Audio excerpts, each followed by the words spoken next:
the Shaykh then goes on to say, when you look at the youth today, you see the youth, they are confused and they are mixed. And you see that they are very, very far away from the tarbiyah of the religion, from the language of religion and from ilm.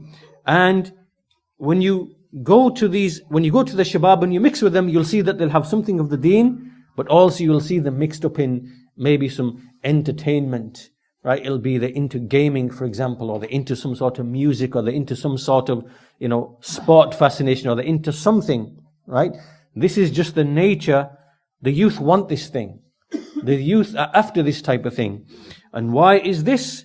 The Shaykh goes on to explain that this is something, in these times, it is a trial that Allah has brought to the whole of the world.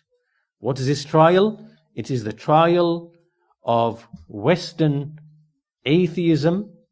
This is what the Shaykh says, Western atheism, and this materialism, seeking after the dunya, and this being spread across the whole of the world by way of satellite TV and by way of the internet. Right? Remember we said at the beginning that there are certain times in which Allah puts nations to trial, or whole societies to trial. So what the Shaykh is saying here, that right now in the 21st century, this is from the action of Allah in putting Muslim nations to trial by way of this fitna. Right? This fitna is something that no ruler and no scholar is able to prevent. Right? You have to understand the answer of the Shaykh. He's basically saying that there are times in which, it is from the decree of Allah that He is going to put that nation to trial.